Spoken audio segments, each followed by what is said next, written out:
Hello, lovely people, and welcome back to Improve Your English with Evelyn.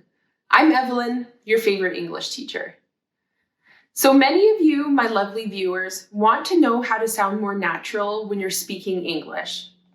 In my opinion, one of the most important things that you can use in everyday conversation to sound more natural is something called phrasal verbs. So for those of you who are unfamiliar with phrasal verbs, a phrasal verb is a verb that is made up of two parts, a verb and something called a preposition.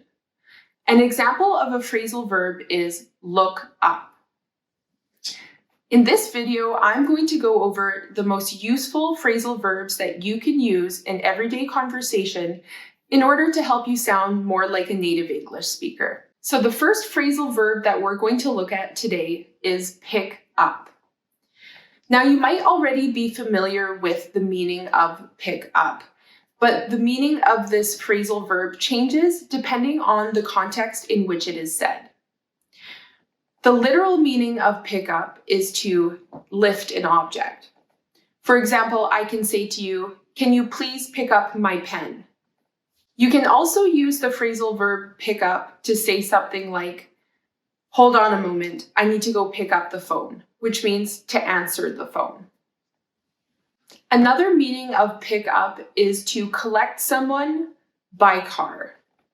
For example, I can say to you, "My husband picks up our children from school every day at 3 o'clock. Another meaning of pick up is to learn something. For example, I can say something like, "I picked up some Spanish on my last trip to Mexico." You can also use pick up, which means to buy something. For example, when I went to the store, I picked up some bread. The second phrasal verb that is commonly used by native English speakers is end up. End up means to get into a situation eventually that you didn't initially think you would find yourself in. Now, after we use end up, we use something called a gerund, which is a verb that ends in ing. For example, I could say to you, "We wanted to go shopping, but we ended up staying home and watching a horror movie."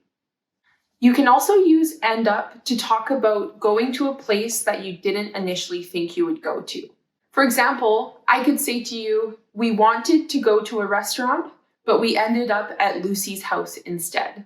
Another common phrasal verb that is used in everyday speech is look out for. The first meaning of to look out for means to be attentive and to pay attention to something important. For example, I could say to you, "You should look out for bus 54, which goes to Main Street." The second meaning of to look out for is to take care of someone. For example, if you're going out, your mom might say to you, "Make sure you look out for your brother." Another very common phrasal verb is toss out. Toss out has essentially the same meaning as throw away or throw out. I could say to you something like, "I'm going to toss out my old couch because I don't need it anymore." Another common phrasal verb that you can hear English speakers use all the time is reach out to. Reach out to means to contact somebody, either by email, text, phone call, or whatever.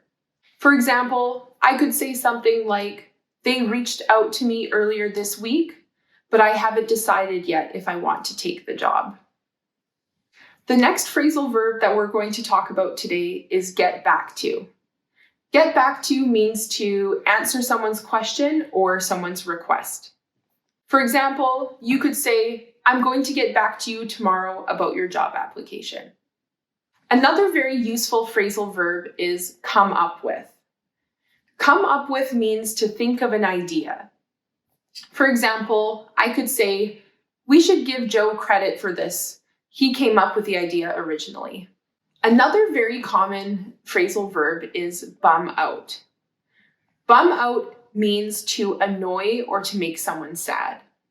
For example, I could say, "News of that accident really bummed me out."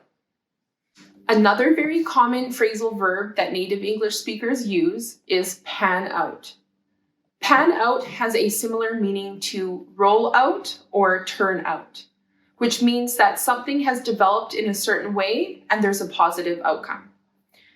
For example, I could say, I'm super happy with how my plans for my weekend panned out. Another very common phrasal verb that we're going to talk about today is own up to.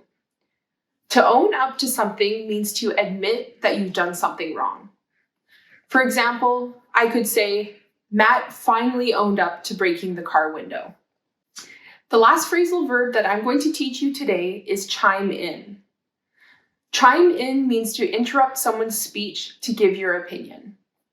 For example, I could say to you, Ryan, the newest club member, rudely chimed in when Eric was in the middle of giving his presentation. So there you have it. There's a selection of very commonly used phrasal verbs that you can start using in your everyday conversations.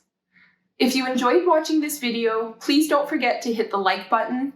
And if you aren't a subscriber already, please show your support by subscribing to my channel. Thank you so much for watching. I'll see you next time.